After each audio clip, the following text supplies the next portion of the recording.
Hi hello friends, ಈಗ ನೀವು ಈ ವಿಡಿಯೋ ನೋಡಕತ್ತೀರಿ ಅಂತಂದ್ರೆ ನೀವೆಲ್ಲರೂ ಹೋಮ್ ಗಾರ್ಡನಿಂಗು ಮತ್ತು ಅಗ್ರಿಕಲ್ಚರ್ ಒಳಗೆ ಇಂಟ್ರೆಸ್ಟ್ ಅದೀರಿ ಅಂತಂದಾಗ ಫಸ್ಟ್ ನೀವು ಮಾಡಬೇಕಾಗಿರೋ ಕೆಲಸ ಅಂದರೆ ಈಗ ನನ್ನ ಚಾನಲನ್ನು ಸಬ್ಸ್ಕ್ರೈಬ್ ಮಾಡಿರಿ. ಯಾಕಂದರೆ ನಾನು ನಿಮಗೆ ಭಾಳ ಇಂಪಾರ್ಟೆಂಟ್ ಥಿಂಗ್ಸನ್ನು ಇದರೊಳಗಡೆ ಶೇರ್ ಮಾಡ್ತೀನಿ. ಯಾಕಂದರೆ ನಾನು ಹೋಮ್ ಗಾರ್ಡನ್ ಮಾಡ್ತಾ ಇದ್ದೀನಿ, ಅದರೊಳಗಡೆ ಬರ್ತಕ್ಕಂಥ ಪ್ರಾಬ್ಲಮ್ಸು ಮತ್ತು ಆ ಪ್ರಾಬ್ಲಮ್ಸಿಗೆ ಸೊಲ್ಯೂಷನನ್ನು ಯಾವ ಥರ ಮಾಡೋದು ಅಂತ ಹೇಳಿ ನಾನು ನಿಮಗೆ ಹೇಳ್ತೀನಿ ಅಂತ.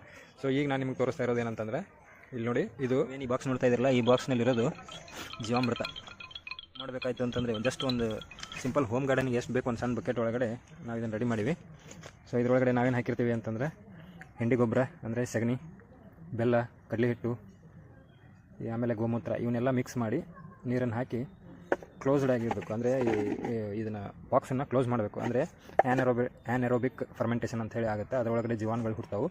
ಆ ಜೀವಾಣುಗಳೇನೈತಲ್ಲ ಗಿಡಗಳ ಬೆಳವಣಿಗೆಗೆ ವೆರಿ ಸೂಪರ್ ನ್ಯಾಚುರಲ್ ಫರ್ಟೈಲ್ ಒಂದು ಟಾನಿಕ್ ಆಗುತ್ತೆ ಅಂತೇಳಿ ನಾವು ಹೇಳ್ಬೋದು.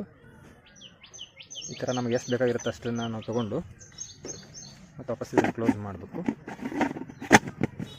ಸೊ ಈ ಜೀವಾಮೃತನ ನಾವೇನು ಮಾಡಬೇಕು ಅಂತಂದರೆ ಎಲ್ಲ ಗಿಡಕ್ಕೂ ಸ್ವಲ್ಪ ಸ್ವಲ್ಪ ನಾವು ಗಿಡಕ್ಕೆ ಹಾಕಬೇಕು. ನೀವು ಇದನ್ನು ಸ್ವಲ್ಪ ನೀರು ಹಾಕಿ ಡೈಲೆಟ್ ಮಾಡ್ಕೊಂಡು ಹಾಕಿದ್ರೂ ನಡೀತಿ, ಏನು ತೊಂದರೆ ಇಲ್ಲ. ಬಟ್ ಆ ಜೀವಾಣುಗಳು ಈ ಗಿಡಗಳಿಗೆ ಸರಿಯಾಗಿ ಸಿಗಬೇಕು, ಅಂದರೆ ಚೆನ್ನಾಗಿ ಗ್ರೋತ್ ಆಗುತ್ತೆ.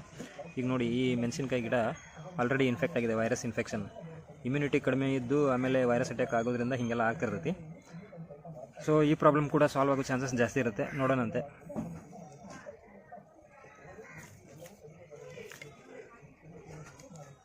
ಇದು ತುಳಸಿ ಗಿಡ, ಇದು ಬದನೆಕಾಯಿ ಗಿಡ.